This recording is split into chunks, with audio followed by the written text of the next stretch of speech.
Hi, this is Russ from Global Skywatch, and I am on the phone here with Helen from North Georgia. Helen has a very interesting story to tell about chemtrails, about geoengineering. She has had some very interesting experiences that when I first had a conversation with her, I really wanted to share with all of our people on our Facebook group and on our website, on our mailing list. Because this is very compelling information that supports what we're seeing going on with the spraying in the air. Hi, Helen. Thanks for joining us. Oh, hi, Russ. Thanks for having me on. Well, my pleasure.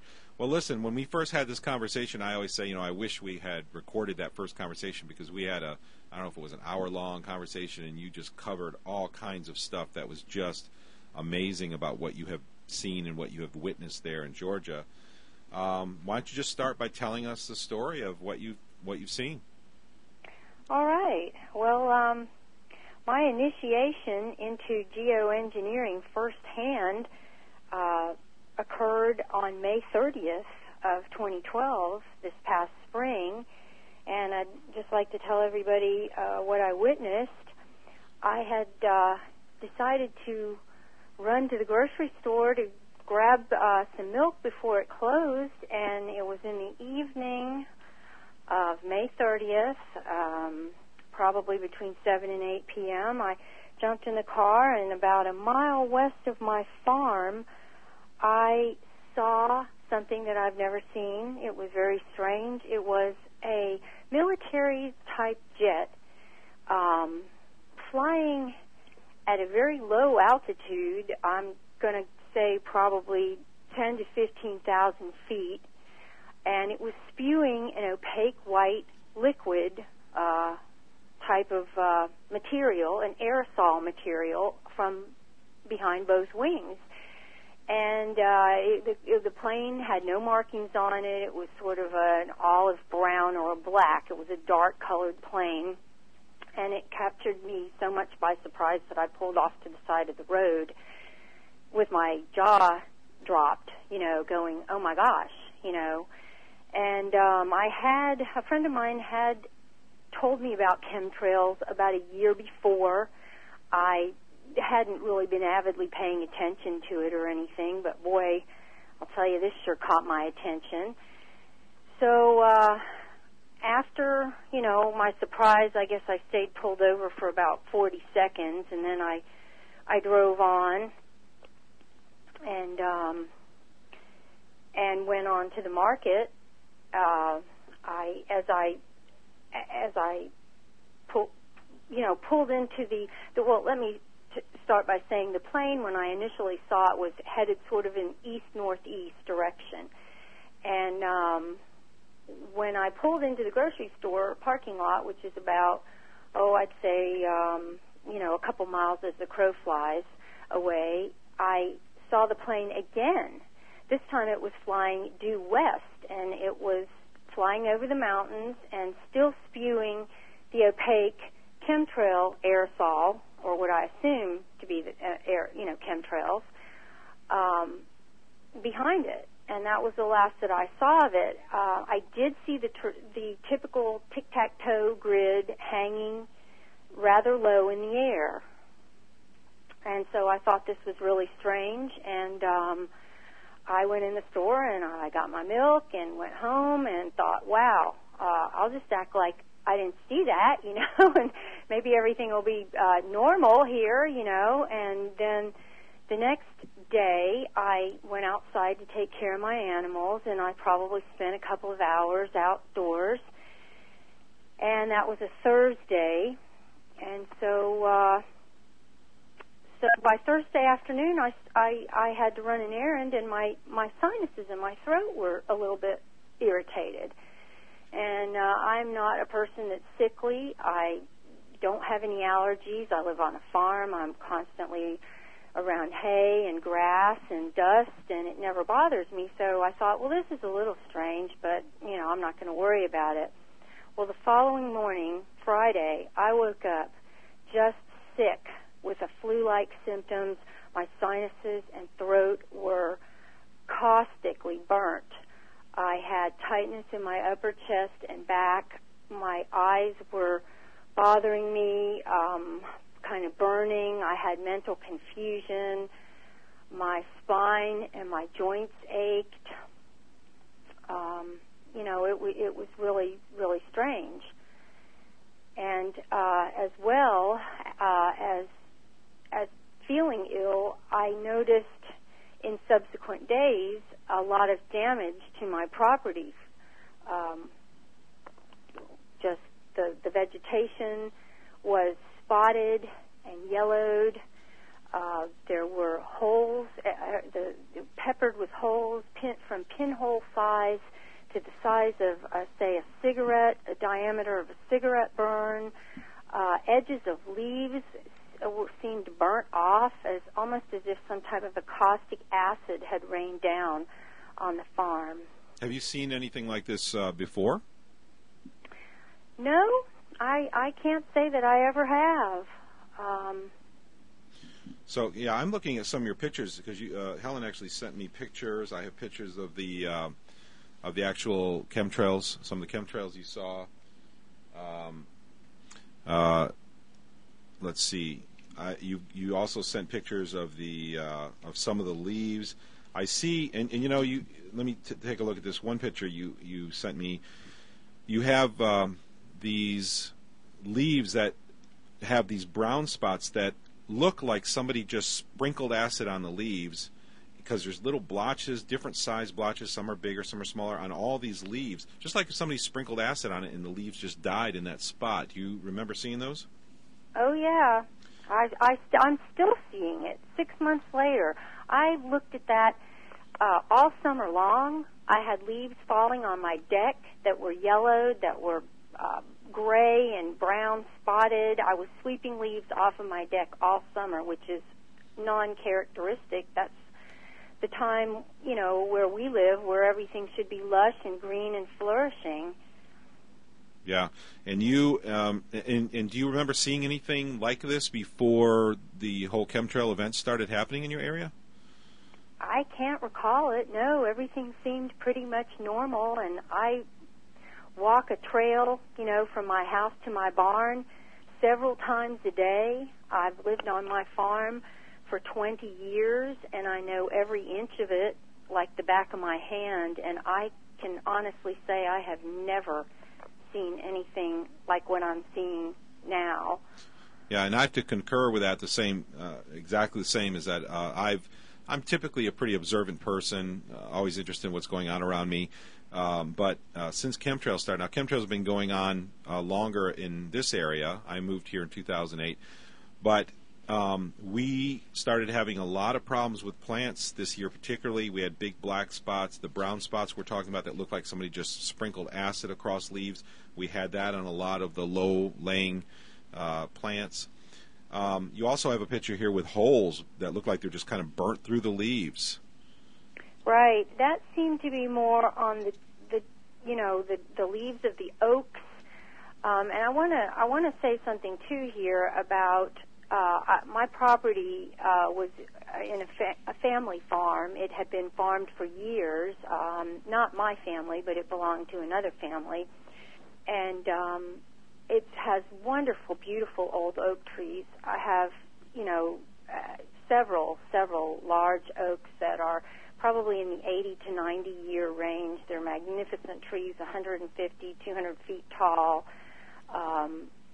You can't even put your arms around the girth of the trunks. They're just fantastic. And they added so much shade and beauty to this property, and the property seemed to flourish, and I had no problems taking care of the land. It was lush grass,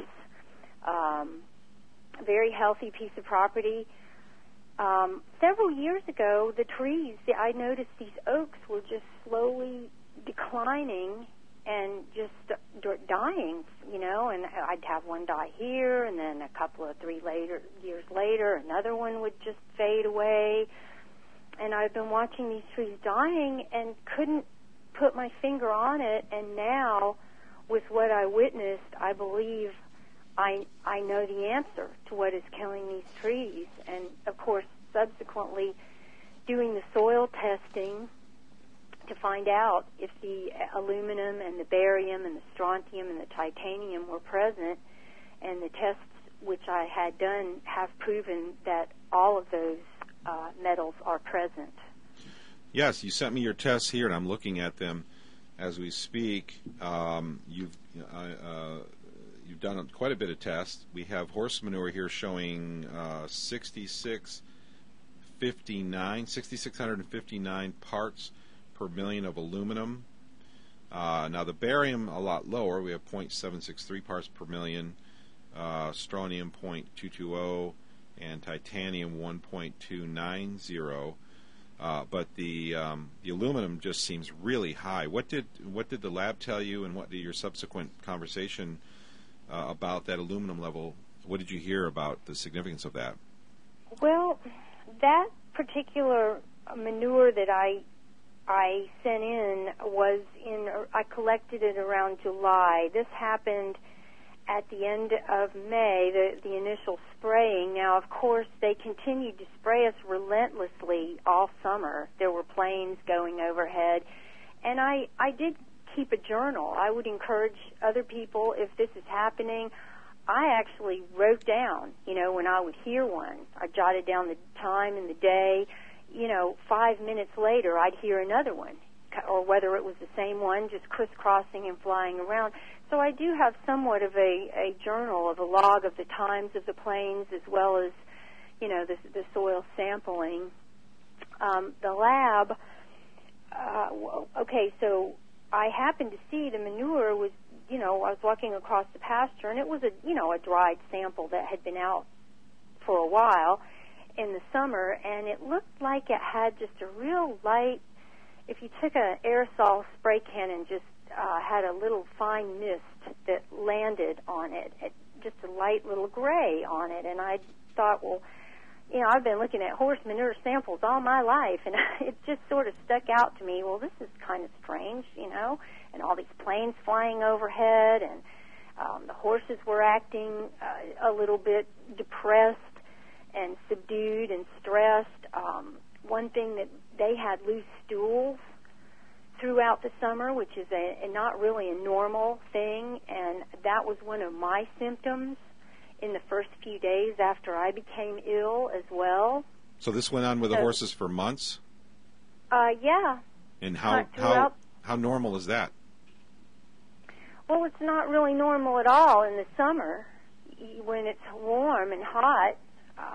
Occasionally you'll have a change of season from fall to the winter. They might get a little loose, and vice versa, spring to the summer when the lush grass comes in. But by the time you hit July and August, they should be adjusted. So to me, that was a little bit unusual that they should have those loose stools in the summertime like that, in the heat.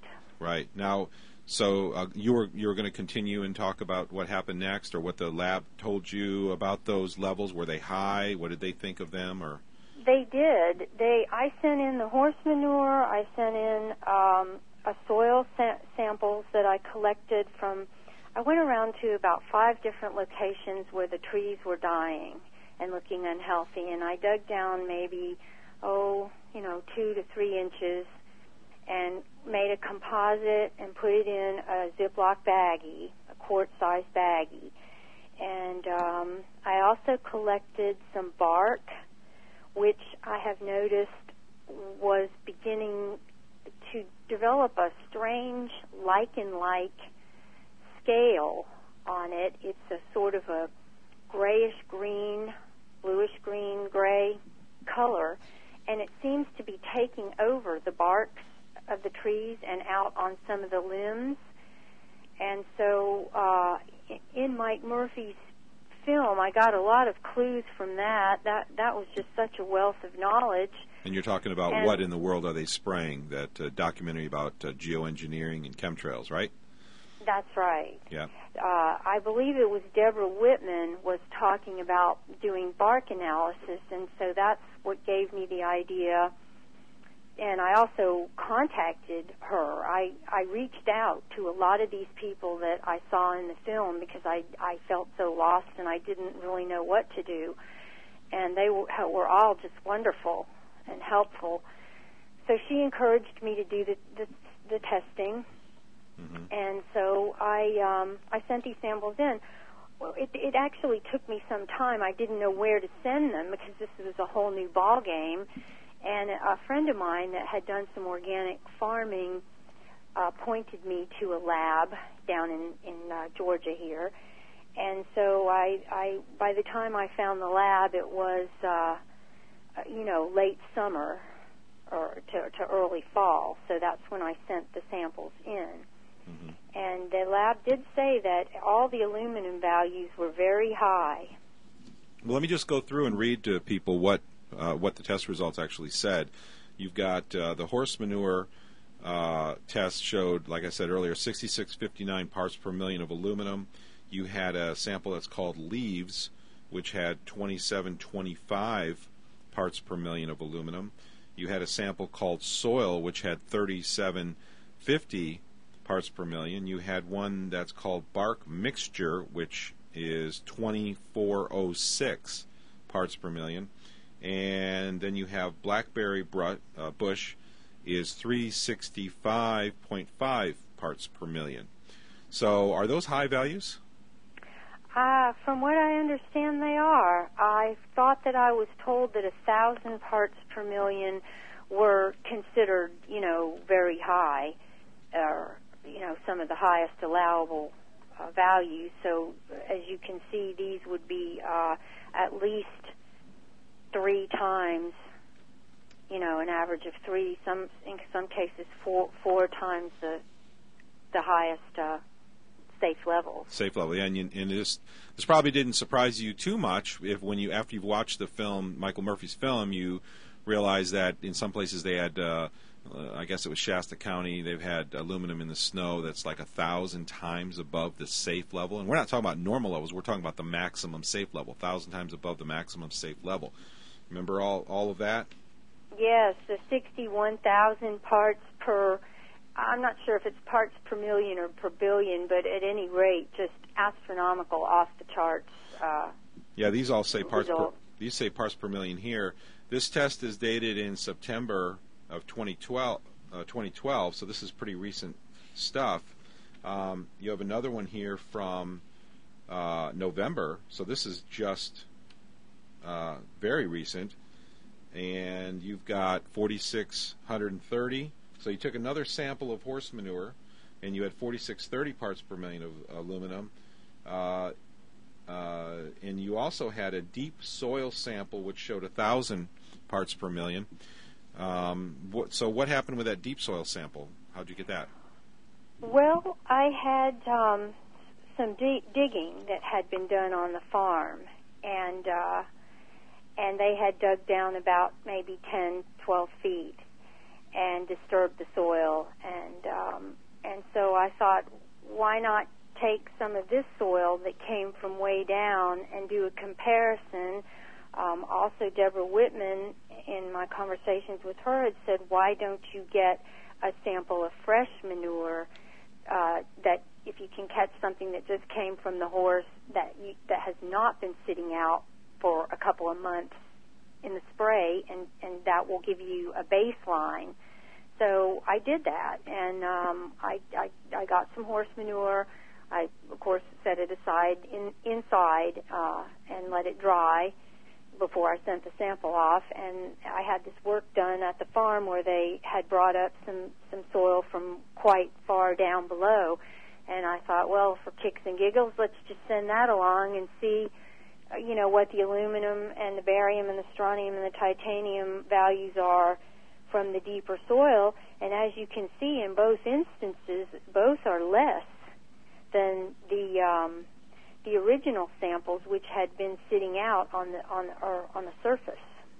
Yeah, so I'm showing your deep soil sample at 1,001 parts per million for aluminum, 29 parts per million for barium, 3 parts per million for strontium, and 28 parts per million for titanium. Now, the interesting thing I see here is that the fresh horse manure, and what I just read were the deep soil samples. The fresh manure, interestingly, had 838 parts per million of titanium.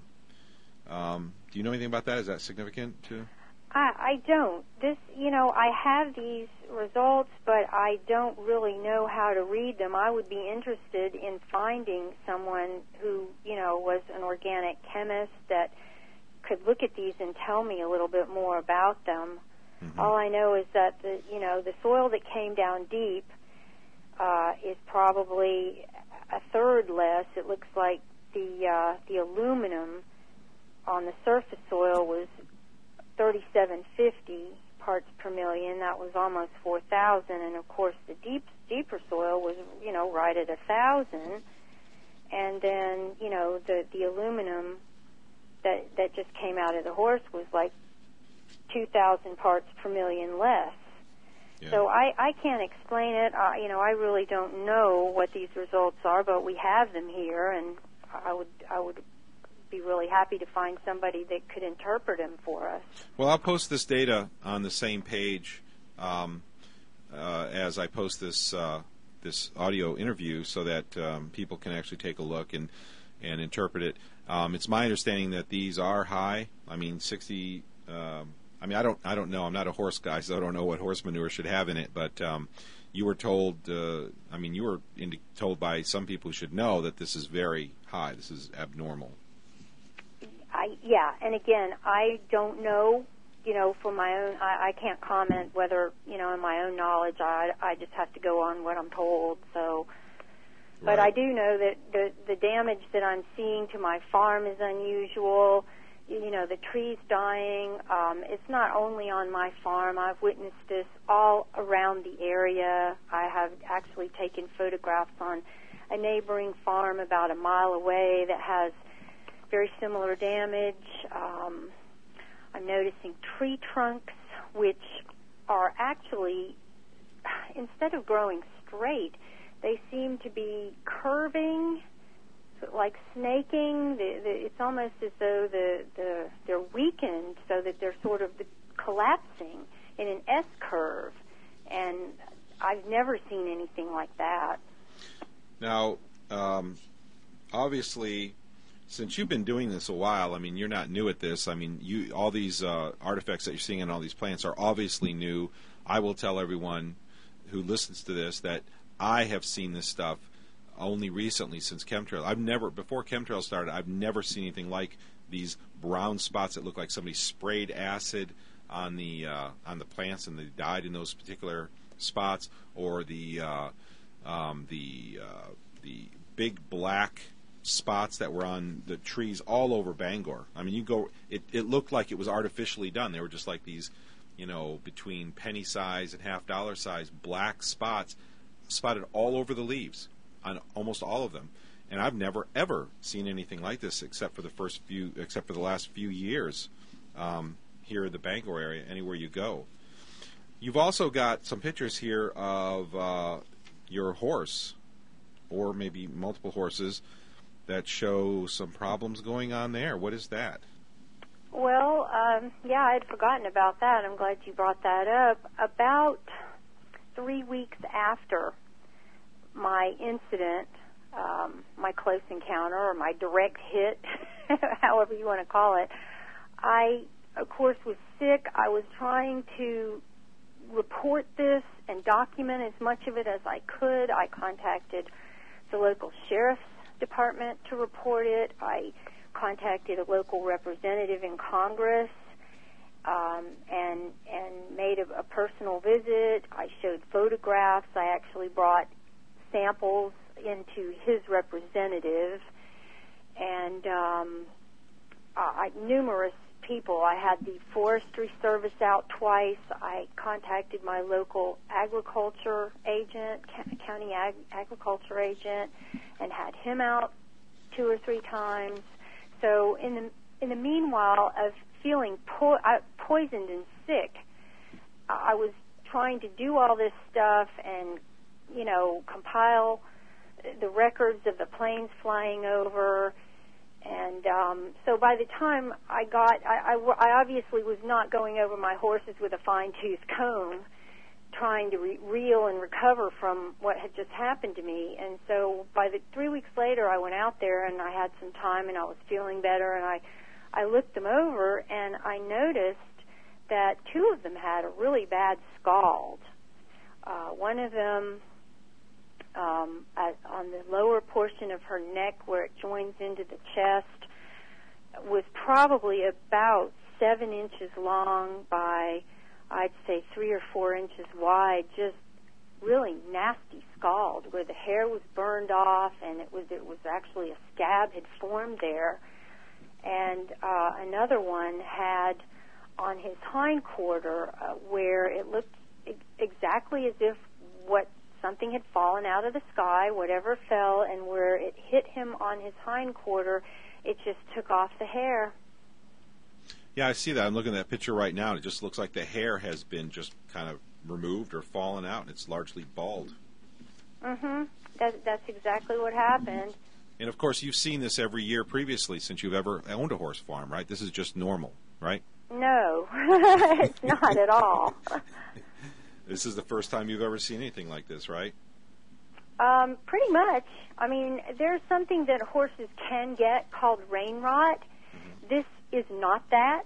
I have been involved with horses since I was 11 years old, and I'm in my 50s now, so I know horses, and this was not rain rot. Okay, well I'll have pictures up too of this, and I mean it's pretty astonishing to look at. I don't know horses very well, but it sure doesn't look healthy to me. Before I forget, I do want to mention that you did send in tomato leaves and tomato fruit, and they were showing 220. The leaves showed 220 parts per million of aluminum, 39.99 parts per million of barium, 76.10 parts per million of strontium, and 12.1 of titanium. The tomato fruits that you sent in showed 78.5 parts per million of aluminum, 8.84 parts per million of barium, 10.24 parts per million of strontium, and 4.92. Now, I don't know what's normal in a tomato fruit. This would be great to have a biologist look at this and tell us is this high or low. But based on everything we've seen, and of course I'm in the middle of this, and I talk to a lot of people, people are seeing high aluminum all over the place. Now, in this bark, did you ever see trees that have the bark turning white, or just the other color you were talking about? It's a silverish white. There's some of that, but I see that in patches. I actually see it in lines, in horizontal lines coming across on some of the trees. And I've noticed trees that are weeping a black substance that will just sort of come out of them. I mean, I don't know if that's normal, but I really don't think I've seen that on any of my trees for the last 20 years. This just seems to be, everything just seems really unhealthy lately. Now, and did you have any of the white? I've heard that there's a thing going around called white bark syndrome. There's some web pages on this online. They've had the white bark tested, and it's extremely high with aluminum.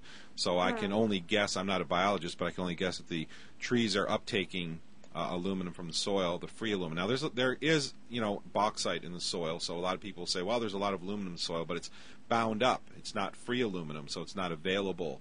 It doesn't get taken up into the plants like free aluminum does. So this is probably a real good reason why we're seeing all this aluminum. But did you have any of those white patches tested?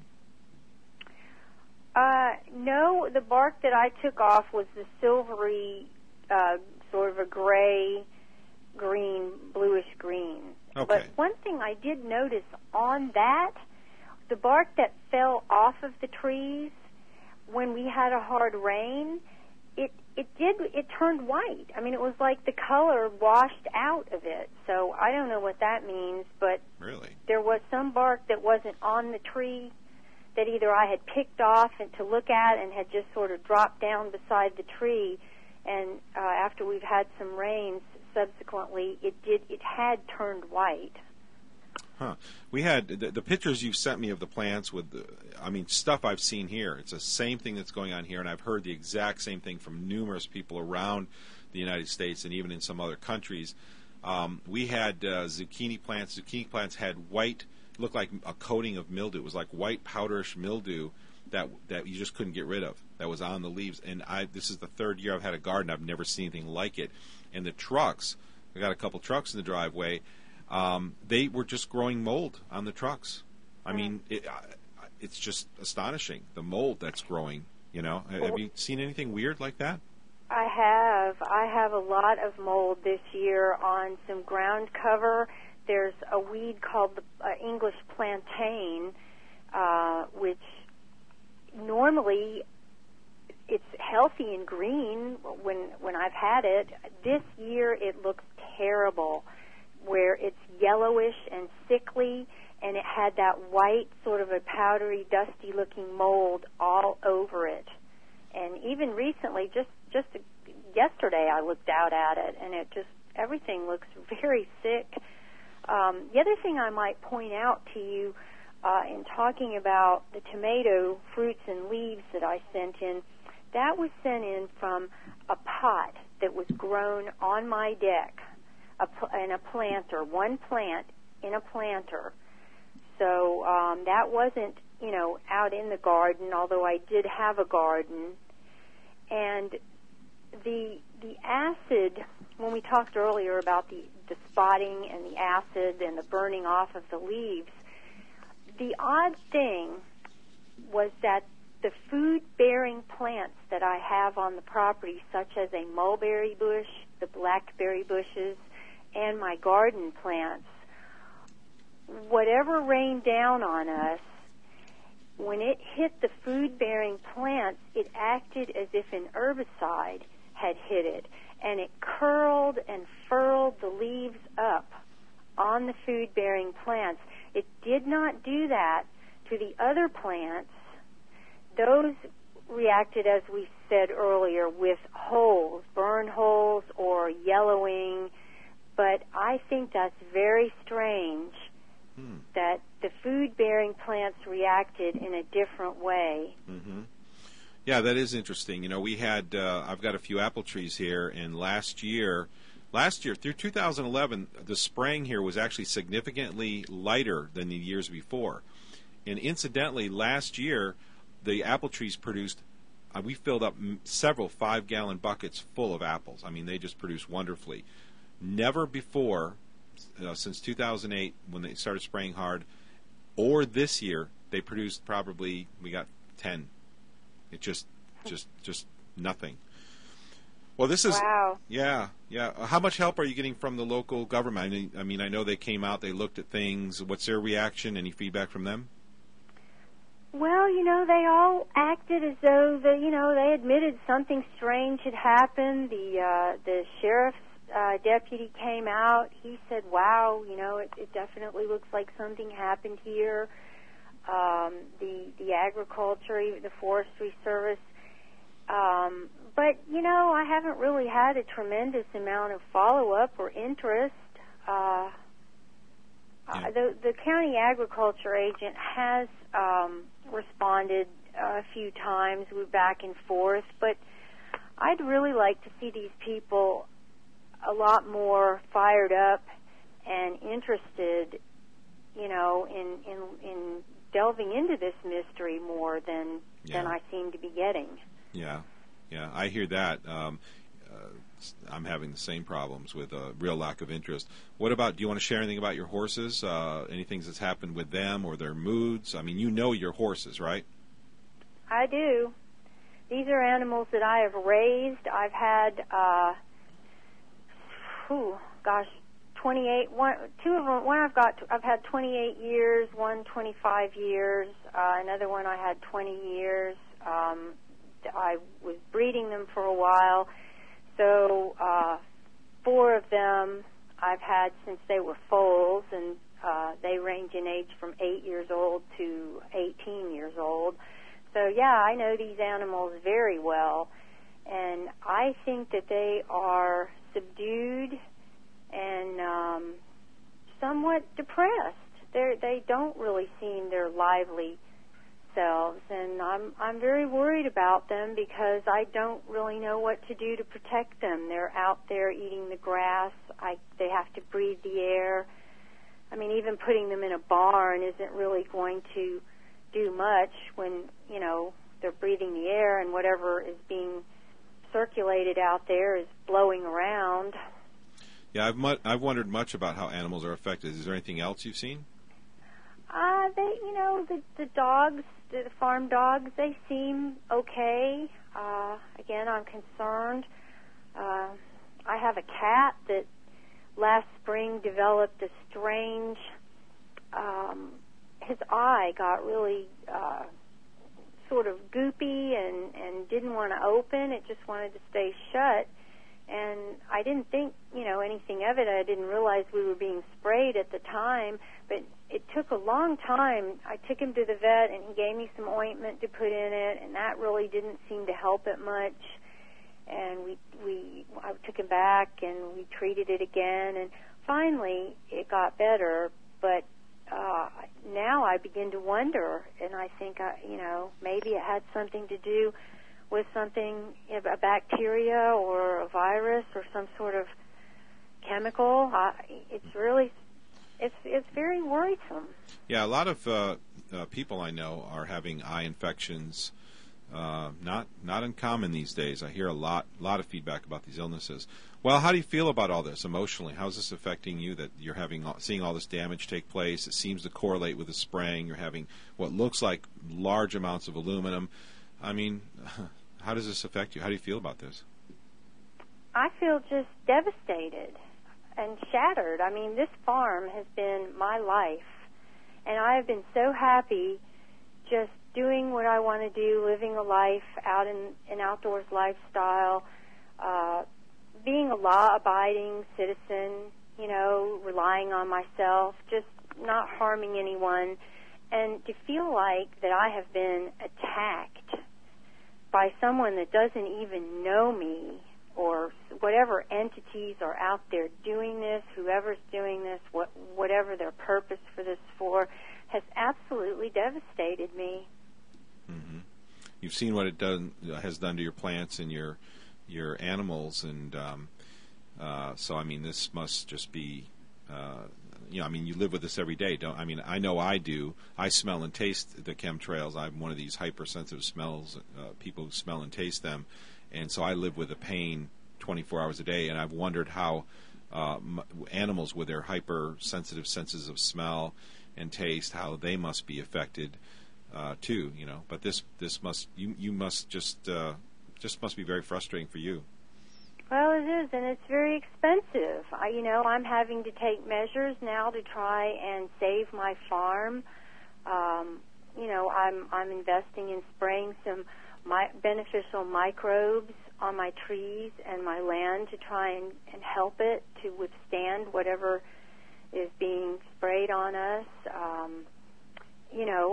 All the medical additional expenses. I went to doctors to have my flu-like symptoms verified and on record, and it's just really one big headache that I'm sure we could all live without. you know? Oh, I hear that. Well, a lot of people are going to hear this recording over time. What would you like to tell people? Is there anything you'd like to, any final words you want to say? Well, I'd just like to say that if there's any silver lining to this most unfortunate incident, it's the people that I have met through this have been some of the most caring, kind, and compassionate people.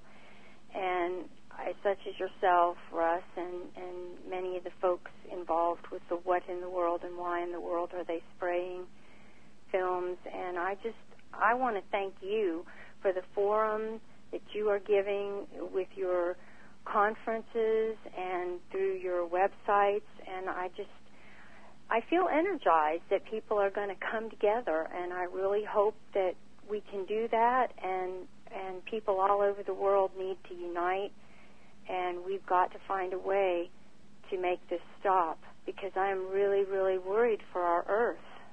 Yeah, I hear that. Thank you very much for your kind words, and I totally agree with you. I've met so many great people who are making sacrifices to wake people up, to wake the public up, and to help reverse this situation. And I don't know if I'm doing this entirely selflessly by any means. I am concerned about many things that I don't know that directly affect me, but I have been particularly energized probably by the fact that this does affect my health so profoundly.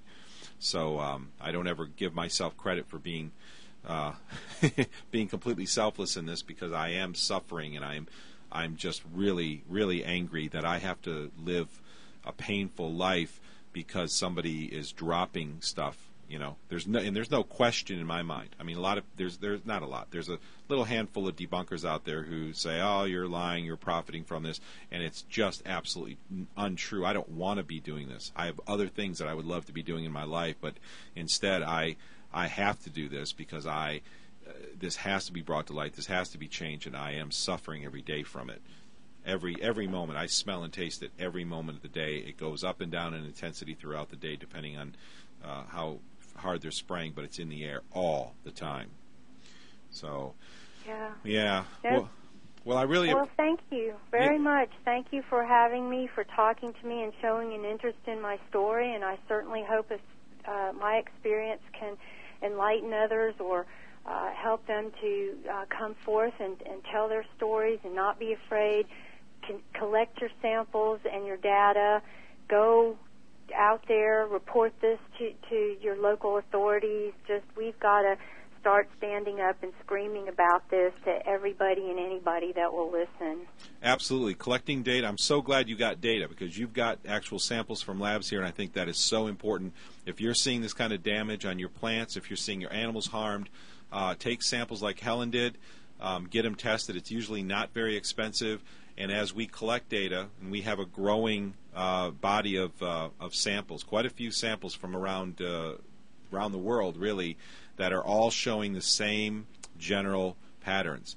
And this should really help us get the government involved, or our local governments, and wake people up so that we can put an end to this. But thank you so much, Helen. Stay on the line. I'll chat with you after I shut off the recording. And I want to encourage anyone who is listening, please check this issue out. Don't think it's not affecting you. It's a scientific fact that the smaller the particles you breathe, the shorter your lifespan.